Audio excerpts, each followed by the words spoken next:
Hey everyone, and welcome to What Did I Miss?, where today I'll be breaking down the latest episode of Star Trek Lower Decks, titled Crisis Point 2, that included the return of one of Star Trek's most beloved characters. Lower Decks is able to do a lot of things as an animated series that are much harder for a live-action one, such as bring back actors from the 50-year-plus history of the storied franchise to appear in an episode.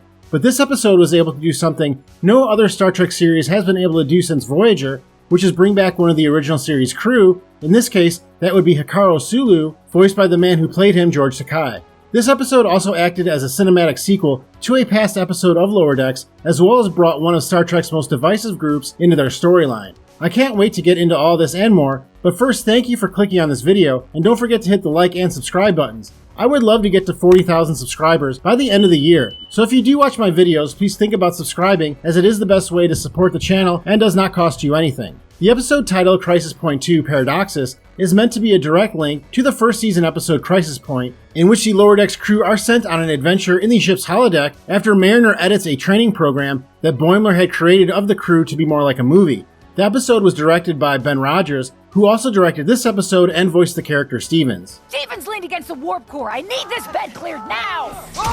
Not twice in one day! Just like in the original Crisis Point episode, when the characters are in the holodeck movie sequences, the screen is presented in the wider aspect ratio, and when the characters exit to the real world, it switches to the series' regular 16:9 ratio. Also, in Crisis Point, effects like film grain and cue marks are added to the holodeck sequences to make them seem more like a movie from the 80s or 90s. The episode begins with the Cerritos trying to fight off an attack by a group of Romulan sisters. I believe these characters are an amalgamation of two foes that the Next Generation crew faced: the Duras sisters, Lursa and B'Etor, who first appeared in the episode Redemption, as well as Sela, the half-Romulan, half-human daughter of Tasha Yar, who debuted in the same episode. Suddenly, the Cerritos is saved when the USS Wayfarer arrives, captained by Brad Boimler, but since he is referred to as Bucephalus Dagger, we know that this is a simulation of some type. The way the Wayfarer saves the Cerritos is very similar to the manner in which the Enterprise E saved Worf and the Defiant in the film First Contact. Incoming ship! It's the Wayfarer!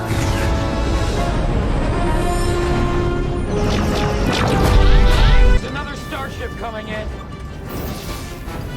It's the Enterprise.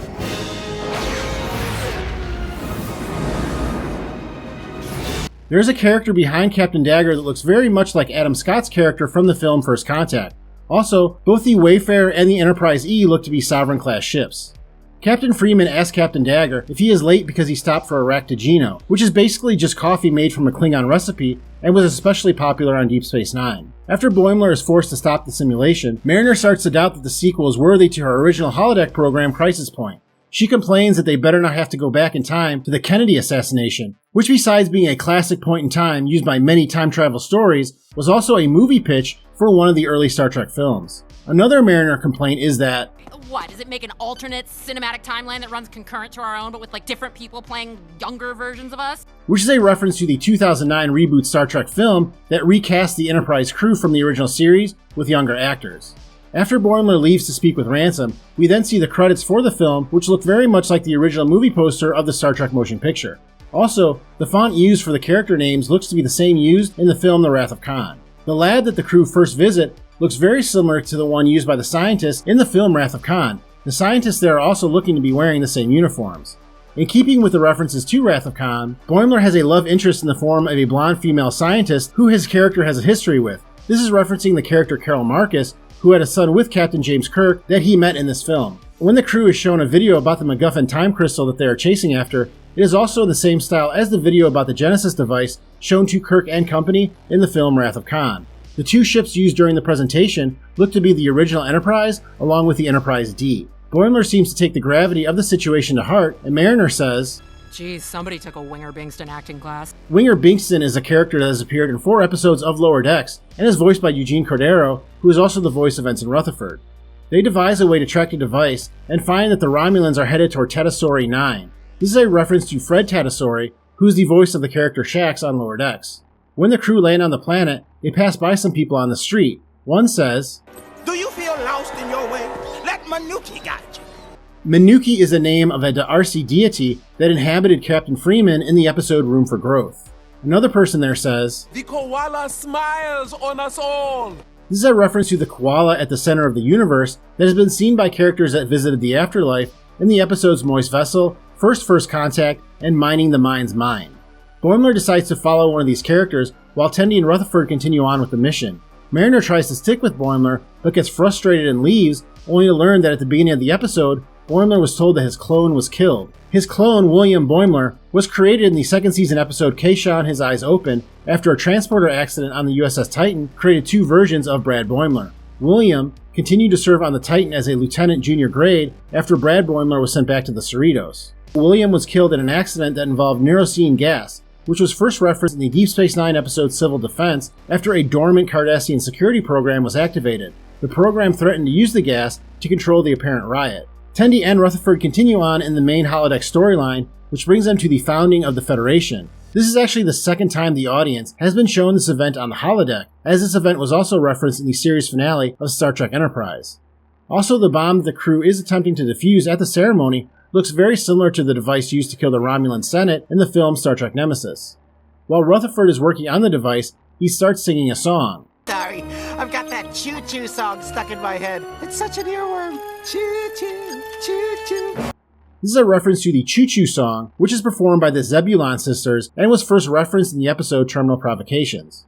Boimler's quest takes him to the third moon of Shatan-Ari, which not only is an anagram of the name Shatner, the last name of the actor who played Captain James Kirk, but I also believe that Shatan-Ari is a reference to Shakari, the location used for the climax of the film The Final Frontier. Shakari is also meant to be an anagram, in that case, of the name Sean Connery, since the actor was meant to play the villain of the film but had to drop out at the last moment. The godlike creature there also seems to be a reference to the original design of the Shakari creature in the film. The creature is unable to impart any real wisdom and instead just utters useless quotes. This could be a reference to the way that Kirk was able to devise that Shakari was not a god in the film with this line. Just like to ask a question.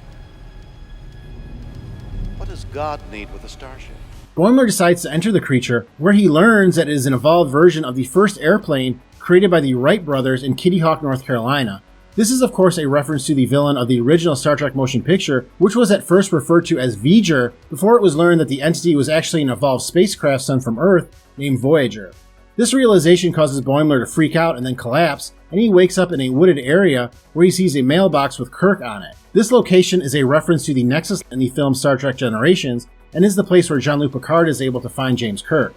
But instead of James Kirk, Brad Boimler gets to meet the great Captain SULU. He even greets Boimler with what has become a catchphrase for the actor. Captain Kirk? Oh my, no. Which he credits as being made famous after he said the phrase once on the Howard Stern show. Captain Hikaru SULU is the first original cast member to return to any of the new Star Trek series, and technically, he was also the last original cast member to return on any series, as his appearance in the Voyager episode Flashback occurred after the appearances of Dr. McCoy, Montgomery Scott, and Spock on the series The Next Generation. Boimler asks Captain SULU if he is in heaven, and SULU responds that it's Idaho, which is very similar to this famous line from the movie Field of Dreams. Hey! Is this heaven? No. It's Iowa.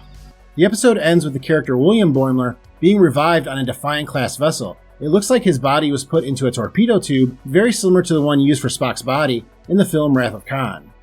William Boimler is then given a black Starfleet Delta badge after he's told that he is believed dead. The badge is evidence that this operation was done by Section 31, a covert organization that exists outside of the Federation but acts in its interests. The black badge was first introduced on the series Discovery, and Boimler brings up a pretty good point that if they are a covert organization, that doesn't make a lot of sense to have branding. The way William is brought back to life and brought into Section 31 may also be a reference to a long-held fan theory about the character Trip Tucker, which is that his character was not actually killed in the finale of Star Trek Enterprise, but that his death was staged and that he was then recruited by Section 31. This theory became so popular that it was worked into the plotline of a series of books based on the Enterprise starting in 2007. Well, that was everything I saw. Let me know in the comments if I missed anything. Thank you very much for watching this video. Please hit that like button if you have enjoyed it, and I'll see you next time on What Did I Miss?